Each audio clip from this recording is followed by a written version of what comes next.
এই যে এখন বর্তমান বান্ডার শরীফে 7 তলা 8 তলা 10 তলা যত বিল্ডিং দেখছেন বা মানুষ দেখতেছে, এখন তো যায় দরবার শরীফে বিল্ডিং দেখার জন্য।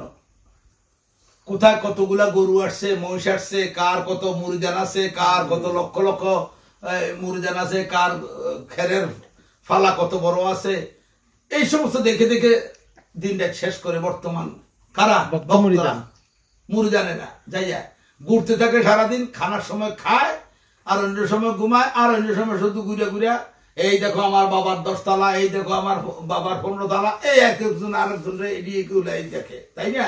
কিন্তু গৌসুল আজম আহমদুল্লাহ মাঝভান্ডারী এবং গোলাম রহমান মাঝভান্ডারীর আমল নয়, শুধু শফিউর জীবনেও তো এই শুধু একতলা রহমান মঞ্জিল আর শফিউর বিল্ডিং ছাড়া কোনো বিল্ডিং ছিল না।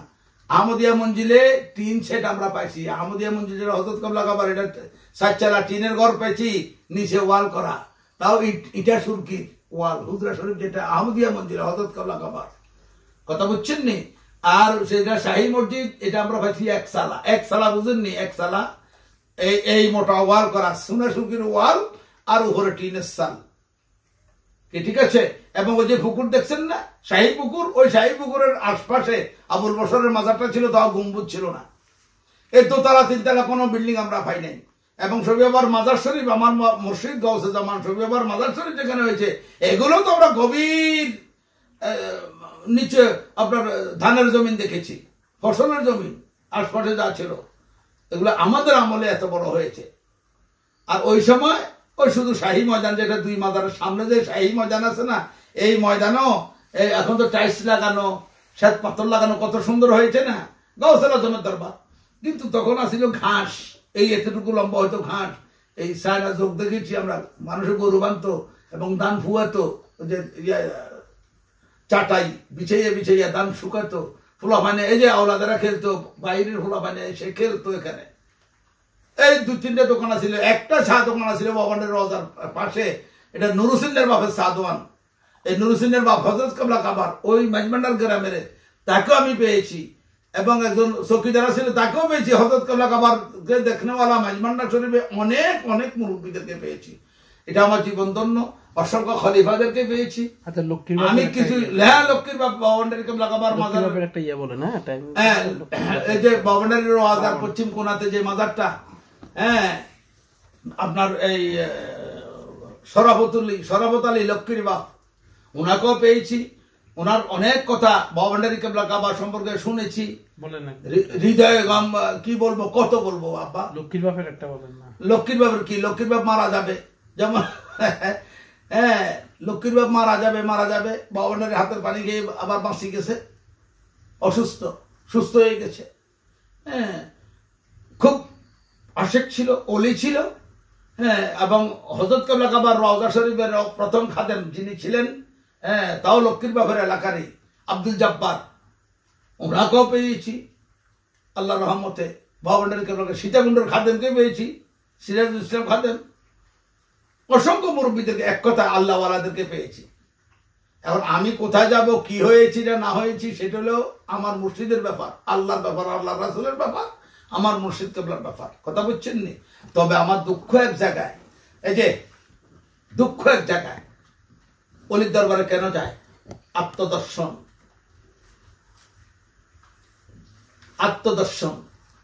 গুরুদর্শন, পরমাত্মা দর্শন লাভের জন্য, তাই না? নফস আম্মারাকে দাফন করে নফসে মুতমাইন্না অর্জন করার জন্য, নাকি মুরাকাবা মুশাহিদার মাধ্যমে মহান আল্লাহর সত্তাকে চেনার জন্য, জানার জন্য, তাজকিয়ে নফস, এই যে তাজকিয়ে নফস অর্থাৎ এই দেহটাকে পরিষ্কার করার জন্য, তাজকিয়ে কলবটাকে পরিষ্কার করার জন্য, এবং কলবে জিক্রে ইলাহিকে জারি করার জন্য, এবং 6টি লতিফাকে প্রজ্বলিত করার জন্য, আমার আমিত্বকে বিসর্জন দেওয়ার জন্য, আমার অহংকার, আমার জ্ঞান, আমার জায়গা, আমার জমিন, এই যে সম্পূর্ণ কিছু পরিত্যাগ করে লা ইলাহা ইল্লাল্লাহু মুহাম্মাদুর রাসূলুল্লাহর রঙে রঞ্জিত হওয়ার জন্য, সিরাতুল মুস্তাকিম পাওয়ার জন্য, এরপরে আসেন আরেকটি আছে বর্তমানে, যদিও এটা বাবান্ডারের আমলের কথা নয়, পরবর্তী আমলের কথা, কি মুর্শিদের দরবার ভক্তের কাবাগর জান্নাতের হাওয়া সেটাই বসে যায়, এই না? তো এখন এগুলার দিকে না গিয়ে আমরা শুধু গেলাম, খাইলাম, আর 10 তলা 20 তলা বিল্ডিং দেখে চলে গেলাম। এইটা কি ইউনিভার্সিটির সবক? এটা কি ইউনিভার্সিটির সবক? যেমন নাকি হযরত গাউসুল আজম গোলাম রহমান বাবান্ডারী কিবলা কাবার বাল্য জীবনের এই যে স্মৃতি ধন্য, আপনি গেলে পাইবেন এই বহদ্দারহাট, এই স্মৃতিগুলোও দেখতে দেয় না। ছাত্র জীবনে এসে নামাজ পড়াইতেছেন, আর একটা নূরের জুতি এসে ওনার গায়ে এমন ভাবে উঠছেন, সমস্ত অন্ধকার এলাকা, তখন তো কারণ ছিল না, আলোকিত হয়ে গেছেন সেই জায়গায়। এই যে এটা হ্যাঁ বহদ্দারহাট, এই যে বহদ্দার মসজিদ, এখানে বাবান্ডারী রিয়াজতের জায়গা। ছাত্র জীবনে এখানে, ছাত্র জীবনে বাবান্ডারী কিবলা কাবা এখানে ছিলেন। এটা আছে আপনার কাছে, তাই লজিং বাড়ি। তারপরে এই যে বাবান্ডারী কিবলা কাবার অনেক স্মৃতি এখানে আছে, এই যে বাবান্ডারী কিবলা কাবার ছেলেদের অনেক স্মৃতি এখানে আছে।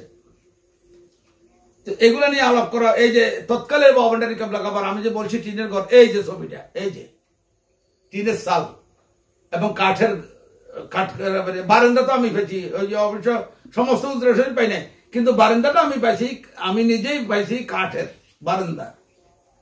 হ্যাঁ, এটা ছবি আমার কাছে ছিল, এখন আটকা পড়ে গেছে। অরিজিনাল ছবিটা আমার কাছে ছিল, কথা বুঝছেন না? তো এখন এই যে যেখান থেকে লক্ষ লক্ষ অলি গৌস কুতুব তৈরি হয়েছেন, বাবান্ডারী, একটি কথা আপনাদেরকে বলবো, শুনেন, একটি কথা আপনাদেরকে বলবো। অনেকেই এখন বলতে চায় যে অমুককে বা ওনাকে, বা আমাকে মনে করে না, নিজাম মাওলানাকে লিখিত কি বাবান্ডারী বা শহীদ কোনো খেলাফত দিছে? খেলাফতের আশা এত বেশি কেন? বাবান্ডারী কিবলা কাবা কাহাকে তো লিখিত আকারে কোনো খেলাফত দেন নাই। হযরত কিবলা কাবা লিখিত আকারে কাহাকেও খেলাফত দেন নাই। এখন যদি আমরা বলতে যাই যে এই রাজাপুরি, সাকরাপুরি, অমুকপুরি, অমুকপুরি, নিজাম মাওলানা, অমুক মাওলানাকে লিখিত ছবি বা কোনো খেলাফত দেন নাই, এই কথা যদি আমরা বলতে চাই, তাহলে তো এখানে আওলাদেরাও পড়ে। কোন আওলাদকে বাবান্ডারী কিবলা কাবা বা ছবি ভাই লিখিত আকারে দিয়ে গেছে খেলাফত? কেউ দেখাতে পারবে? জিয়াউল হক মেজভান্ডারী মুজ্জবে সালেক ছিলেন, ওনাকে কি দেলোয়ার হোসেন মেজভান্ডারী খেলাফত দিয়ে গেছে? এখন হাসান মিয়ারকে জিয়াউল হক মেজভান্ডারী কি লিখিত আকারে খেলাফত দিয়ে গেছে? তো এটা নিয়ে এত ব্যস্ত কেন? এদিকে দাও, খেলাফত নিয়ে একটা জিনিস স্মরণ রাখবেন, ইসলামের ইতিহাসের দিকে যাবেন। খেলাফত নিয়ে যুগে যুগে কাটাকাটি রসুল পাক সাল্লাল্লাহু আলাইহি ওয়াসাল্লামের আমল থেকে শুরু হয়ে এ পর্যন্ত যত কাটাকাটি, মারামারি, ফেরকাবন্দি, দলাদলি, রেশারেশি, শিয়া, সুন্নি, খারেজি, রাফেজি, কাদিয়ানি, মুতাজিলা, খলিফা বিন মালিক, অমুক সমুক যত কিছু হয়েছে, শুধু কিসের জন্য? খেলাফতের জন্য। মগর বেলায়েতের কোনো খবর নাই। এটাই দুঃখটা। খেলাফত এক জিনিস, বেলায়েত আরেক জিনিস। রাসূল সাল্লাল্লাহু আলাইহি ওয়াসাল্লাম হাদিস শরীফে কোথাও বলেন নাই আল খেলাফতু জিল্লুন নবুয়ত। এটা কেউই দেখাতে পারবে না, কেউই দেখাতে পারবে না যে হুজুর পাক সাল্লাল্লাহু আলাইহি ওয়াসাল্লাম বলছেন কি আল খেলাফতু জিল্লুন নবুয়ত। হাদিস কিন্তু এই কথা বলেন নাই, কি আল খেলাফতু জিল্লুন নবুয়ত। রাসূল এটা বলেন নাই, কি বলেছেন? আল বেলায়েতু জিল্লুন নবুয়ত। সুবহানাল্লাহ বলেন। আল বেলায়েতু জিল্লুন নবুয়ত, আল বেলায়েতু জিল্লুন নবুয়ত। হুজুর সাল্লাল্লাহু আলাইহি ওয়াসাল্লাম, রাওয়াহুল বুখারী, বুখারীর হাদিস, হুজুর সাল্লাল্লাহু আলাইহি ওয়াসাল্লাম বলেছেন বেলায়েত আমার নবুয়তের ছায়া। সুবহানাল্লাহ। বেলায়েত আমার নবুয়তের শিখর, বেলায়েত আমার নবুয়তের ছায়া, বেলায়েত আমার, এই যে বেলায়েত আমার নবুয়তের মূলধন। সুবহানাল্লাহ। কারণ আসেন, এই যে আবু জাহিল, আবু লাহাব যখন বললো যে হে মুহাম্মদ, তুমি যে নবী দাবি করছো তার কি কেরামত আছে দেখাও। এই যে বেলায়েতের অপর নাম কেরামত, কেরামতের অপর নামে হলো কুদরত। এদিকে তাকান। বেলায়েতের অপর নামে হলো কেরামত, কেরামতের অপর নামে হলো কি? উলুহিয়ত। আল্লাহর কাছ থেকে যখন বের হয়েছে, আল্লাহর উলুহিয়তের পাওয়ার আল্লাহর থেকে যখন প্রকাশ হয়েছে, তখন এটার নাম হয়েছে কুদরত। এই আল্লাহ প্রদত্ত ক্ষমতা যখন নবীর উপরে আসছে, তখন এটা নবুয়ত। নবুয়ত আবার গিয়ে যখন নাকি নবুয়তের পাওয়ার দিয়ে হুজুর কোন ঘটনা অঘটনকে ঘটনা করছেন, তখন এটার নাম হয়ে গেছে মুআজিজা। কি ঠিক না? আবার এই নবুয়তের অপর নামই হলো বেলায়েত। সুবহানাল্লাহ। নবুয়ত, যেহেতু আর কোন নবী রাসূল আসবেন না, তাহলে নবুয়তের অপর নামটাই হলো কি? বেলায়েত। তো রাসূল বলছেন আল বেলায়েতু জিল্লুন নবুয়ত। সুবহানাল্লাহ। হ্যাঁ, নবুয়ত যদি পাইতে হয়, হুজুর সাল্লাল্লাহু আলাইহি ওয়াসাল্লাম যদি সেদিন আঙ্গুলের ইশারা 4 টুকরা না করতেন, তাহলে নবুয়তি কি প্রচার করতে পারতেন? তাহলে আঙ্গুলের ইশারা যে তিনি 4 টুকরা করছেন, এটা হলো নবুয়ত।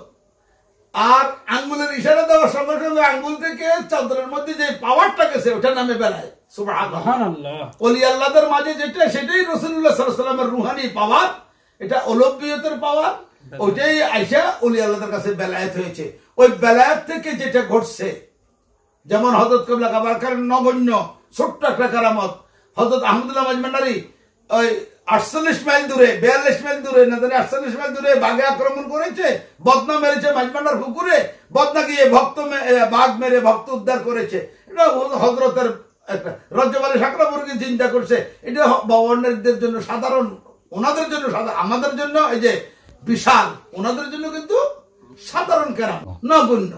হ্যাঁ, এখন এই যেই পাওয়ারে এই যে বদনাটা গেল, বাঘ মরলো, ওই পাওয়ারের নাম হলো বেলায়েত। এখন এটা নিয়ে কোনো আওলাদ, কোনো খলিফা, কোনো হিসাব এটা নিয়ে মাথা গামাচ্ছেন না। বড় দুঃখ এখানে বর্তমানে কোন দরবারে, যে কোনো দরবারে হোক, বর্তমানে যারা আছে, ওই বেলায়েত নিয়ে কোনো গবেষণা নেই।